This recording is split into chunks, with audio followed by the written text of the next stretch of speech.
ആകാശവാണി.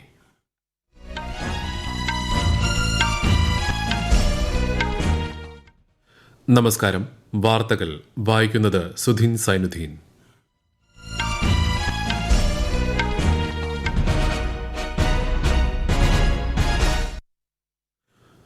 പ്രധാന വാർത്തകൾ.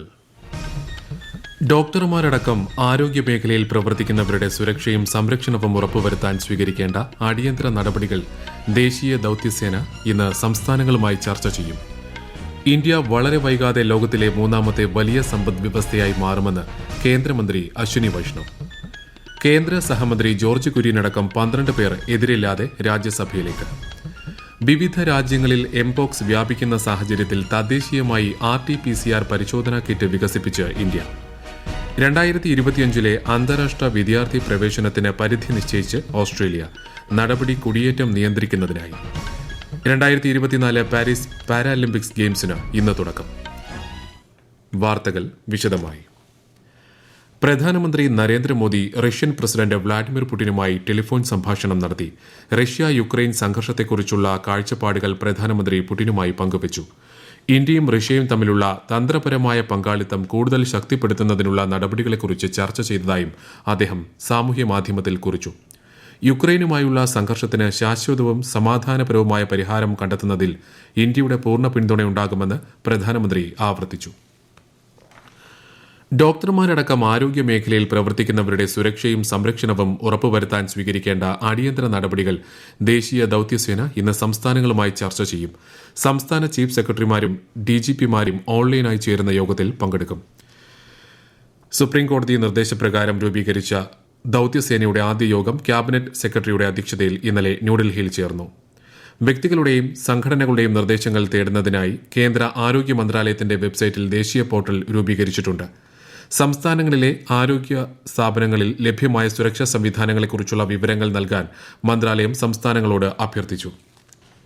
ഇന്ത്യ വൈകാതെ ലോകത്തിലെ മൂന്നാമത്തെ വലിയ സമ്പദ് വ്യവസ്ഥയായി മാറുമെന്ന് കേന്ദ്ര വാർത്താ വിതരണ പ്രക്ഷേപണ മന്ത്രി അശ്വിനി വൈഷ്ണവ്. അന്താരാഷ്ട്ര നാണ്യനിധിയുടെ വേൾഡ് ഔട്ട്ലുക്ക് റിപ്പോർട്ട് അനുസരിച്ച് രാജ്യം 7% വളർച്ചാ നിരക്കോടെ അതിവേഗം വളരുന്ന സമ്പദ് വ്യവസ്ഥയായെന്ന് അദ്ദേഹം പറഞ്ഞു. 5% വളർച്ചാ നിരക്കോടെ ചൈനയാണ് തൊട്ടുപിന്നിൽ. എന്നാൽ നിലവിൽ $28.8 ട്രില്യൺ GDP ഉള്ള ലോകത്തിലെ ഏറ്റവും വലിയ സമ്പദ് വ്യവസ്ഥയായ US വളർച്ചാ നിരക്ക് 2.6% മാത്രമാണെന്നും കണക്കുകൾ വ്യക്തമാക്കുന്നു. രണ്ടാമത് ഇന്ത്യ ചിലി സംയുക്ത കമ്മീഷൻ യോഗത്തിൽ പങ്കെടുക്കുന്നതിനായി ചിലി വിദേശകാര്യമന്ത്രി ആൽബർട്ടോ വാൻ ക്ലവേരൻ ഇന്നലെ ന്യൂഡൽഹിയിലെത്തി. വിദേശകാര്യമന്ത്രി S. ജയശങ്കറും ചിലി വിദേശകാര്യമന്ത്രിയും യോഗത്തിൽ സഹാധ്യക്ഷന്മാരാകും. ഇരു രാജ്യങ്ങളും തമ്മിലുള്ള ഉഭയകക്ഷി ബന്ധത്തിന്റെ പുരോഗതി വിലയിരുത്താനും ബന്ധം ശക്തിപ്പെടുത്താനും യോഗം വഴിയൊരുക്കുമെന്നാണ് കണക്കാക്കുന്നത്. കേന്ദ്ര സഹമന്ത്രി ജോർജ് കുര്യൻ ഉൾപ്പെടെ 12 പേർ രാജ്യസഭയിലേക്ക് എതിരില്ലാതെ തിരഞ്ഞെടുക്കപ്പെട്ടു. BJPയിൽ നിന്ന് 9 പേരും NDA സഖ്യകക്ഷികളിൽ നിന്നും 2 പേരും കോൺഗ്രസിൽ നിന്നും ഒരാളുമാണ് എതിരില്ലാതെ തെരഞ്ഞെടുക്കപ്പെട്ടത്. മധ്യപ്രദേശിൽ നിന്നാണ് ശ്രീ ജോർജ് കുര്യൻ രാജ്യസഭയിലെത്തുന്നത്. ഇന്നലെ ഭോപ്പാലിൽ എത്തി അദ്ദേഹം വരണാധികാരിയിൽ നിന്ന് സർട്ടിഫിക്കറ്റ് ഏറ്റുവാങ്ങി. വിവിധ രാജ്യങ്ങളിൽ എംപോക്സ് വ്യാപനം തുടരുന്ന സാഹചര്യത്തിൽ സുരക്ഷാ നടപടികൾ ഊർജിതമാക്കുന്നതിന്റെ ഭാഗമായി ഇന്ത്യ തദ്ദേശീയമായി RT-PCR പരിശോധനാ കിറ്റ് വികസിപ്പിച്ചു. സീമെൻസ് ഹെൽത്ത് നീർ വികസിപ്പിച്ച RT-PCR ടെസ്റ്റിന് central drugs standard control organisation അംഗീകാരം നൽകി.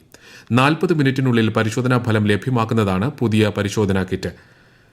ലോകാരോഗ്യ സംഘടനയുടെ കണക്കനുസരിച്ച് 2022 മുതൽ 116 രാജ്യങ്ങളിൽ നിന്നായി എംപോക്സ് വ്യാപനത്തെ തുടർന്ന് 99,000-ലധികം കേസുകളും 208 മരണങ്ങളും റിപ്പോർട്ട് ചെയ്തിട്ടുണ്ട്. 2025 അന്താരാഷ്ട്ര വിദ്യാർത്ഥി പ്രവേശനത്തിന് പരിധി നിശ്ചയിച്ച് ഓസ്ട്രേലിയ.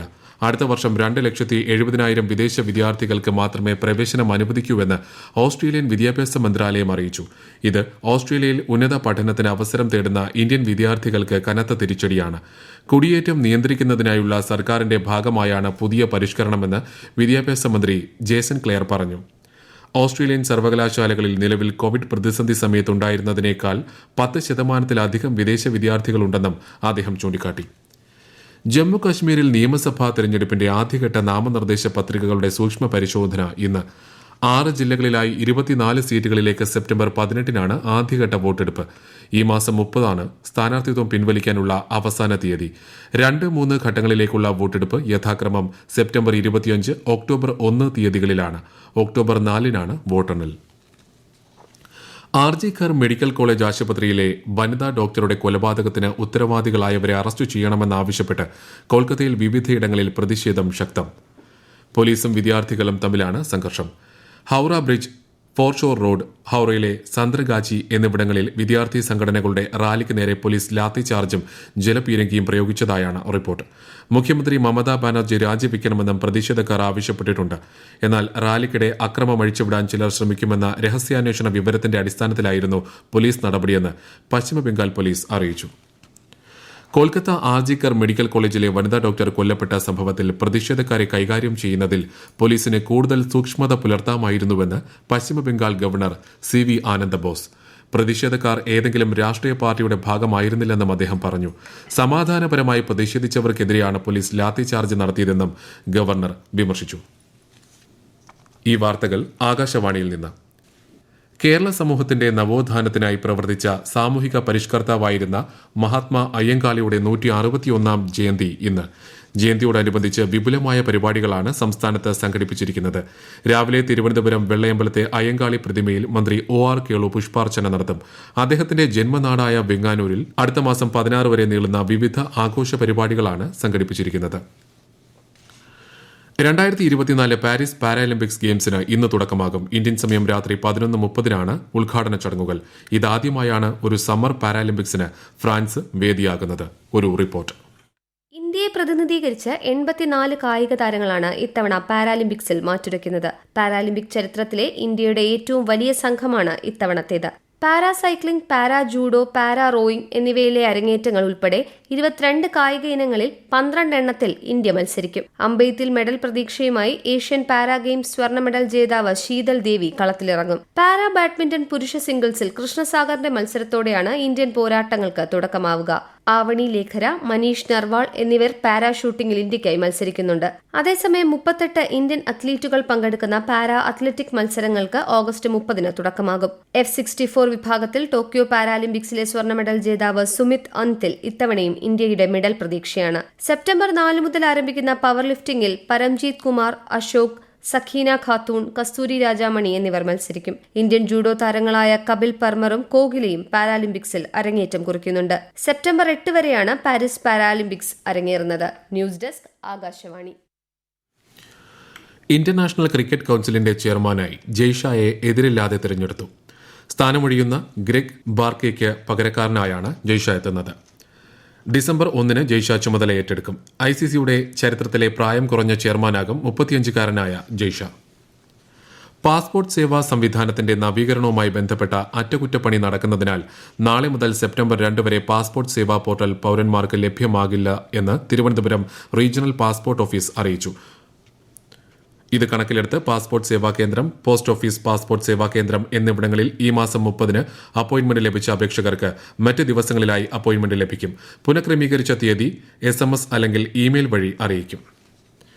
ഹേമ കമ്മിറ്റി റിപ്പോർട്ടിന് പിന്നാലെ ഉണ്ടായ ആരോപണങ്ങളുടെ പശ്ചാത്തലത്തിൽ മലയാള താരസംഘടനയായ AMMAയുടെ ഭരണസമിതി പിരിച്ചുവിട്ടു. പ്രസിഡന്റ് മോഹൻലാൽ ഉൾപ്പെടെയുള്ള മുഴുവൻ ഭരണസമിതി അംഗങ്ങളും രാജിവെച്ചു. ഇന്നലെ ചേർന്ന എക്സിക്യൂട്ടീവ് അംഗങ്ങളുടെ ഓൺലൈൻ യോഗത്തിലാണ് തീരുമാനം. വിവാദങ്ങളും ആരോപണങ്ങളും വേദനിപ്പിച്ചുവെന്ന് പ്രസിഡന്റ് സ്ഥാനം ഒഴിയുന്നതിന് മുൻപ് മോഹൻലാൽ പ്രതികരിച്ചു. 2 മാസത്തിനുള്ളിൽ പൊതുയോഗം കൂടി പുതിയ ഭരണസമിതിയെ തിരഞ്ഞെടുക്കുമെന്നും മോഹൻലാൽ വ്യക്തമാക്കി. അതുവരെ അഡ്ഹോക് കമ്മിറ്റിക്കാണ് ചുമതല. വയനാട് ഉരുൾപൊട്ടൽ ദുരിതബാധിതരുടെ പുനരധിവാസം ചർച്ച ചെയ്യാൻ മുഖ്യമന്ത്രി പിണറായി വിജയൻ സർവകക്ഷി യോഗം വിളിച്ചു. പ്രധാന വാർത്തകൾ വീണ്ടും. ഡോക്ടർമാരടക്കം ആരോഗ്യമേഖലയിൽ പ്രവർത്തിക്കുന്നവരുടെ സുരക്ഷയും സംരക്ഷണവും ഉറപ്പുവരുത്താൻ സ്വീകരിക്കേണ്ട അടിയന്തര നടപടികൾ ദേശീയ ദൌത്യസേന ഇന്ന് സംസ്ഥാനങ്ങളുമായി ചർച്ച ചെയ്യും. ഇന്ത്യ വളരെ വൈകാതെ ലോകത്തിലെ 3ാമത്തെ വലിയ സമ്പദ് വ്യവസ്ഥയായി മാറുമെന്ന് കേന്ദ്രമന്ത്രി അശ്വിനി വൈഷ്ണവ്. കേന്ദ്ര സഹമന്ത്രി ജോർജ് കുര്യനടക്കം 12 പേർ എതിരില്ലാതെ രാജ്യസഭയിലേക്ക്. വിവിധ രാജ്യങ്ങളിൽ എംപോക്സ് വ്യാപിക്കുന്ന സാഹചര്യത്തിൽ തദ്ദേശീയമായി RT-PCR പരിശോധനാ കിറ്റ് വികസിപ്പിച്ച് ഇന്ത്യ. 2025 അന്താരാഷ്ട്ര വിദ്യാർത്ഥി പ്രവേശനത്തിന് പരിധി നിശ്ചയിച്ച് ഓസ്ട്രേലിയ. നടപടി കുടിയേറ്റം നിയന്ത്രിക്കുന്നതിനായി. 2024 പാരീസ് പാരാലിമ്പിക്സ് ഗെയിംസിന് ഇന്ന് തുടക്കം. വാർത്തകൾ കഴിഞ്ഞു. അടുത്ത വാർത്താ പ്രക്ഷേപണം 12:30.